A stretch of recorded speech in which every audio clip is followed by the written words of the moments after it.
वैशाख माह के कृष्ण पक्ष की एकादशी का नाम वरुथनी एकादशी है।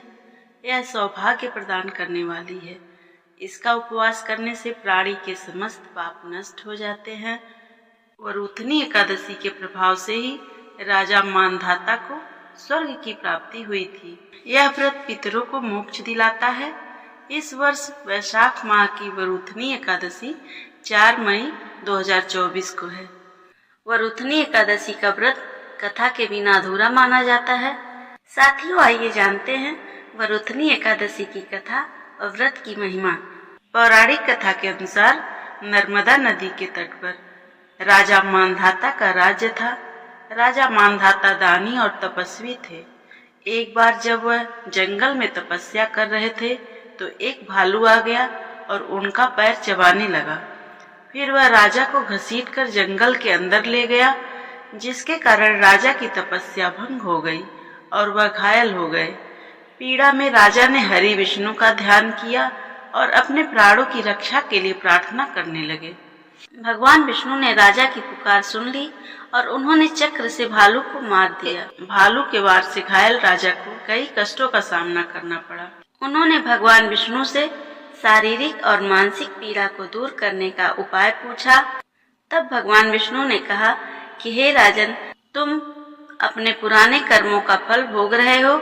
ऐसे में तुम मथुरा जाकर वैशाख माह के कृष्ण पक्ष की एकादशी का व्रत रखो और साथ ही मेरे वराह अवतार की पूजा करो।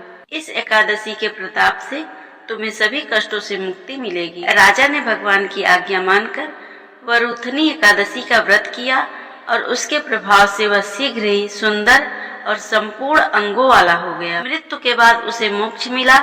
तभी से वरुथनी एकादशी का व्रत किया जाने लगा।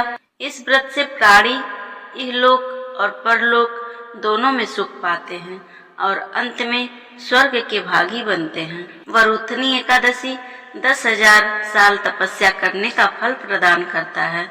वरुथनी एकादशी का व्रत करने वाले साधक को कन्यादान करने के बराबर का फल प्राप्त होता है। व्रत करने वाले साधक को दशमी के दिन से इन वस्तुओं का त्याग कर देना चाहिए। कांसे के बर्तन में भोजन नहीं करना चाहिए।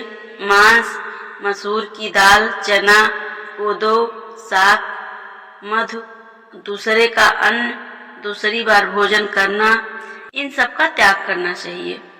व्रती को पूर्ण ब्रह्मचर्य से रहना चाहिए। रात को सोना नहीं चाहिए। सारा समय शास्त्र चिंतन और भजन कीर्तन आदि में लगाना चाहिए। दूसरों की निंदा, क्रोध करना या झूठ बोलना भी वर्जित है। बोलिए विष्णु भगवान की जय, माता लक्ष्मी की जय। साथियों, आपसे निवेदन है कि मेरे चैनल को सब्सक्राइब करें और वीडियो को लाइक करें, शेयर करें। धन्यवाद।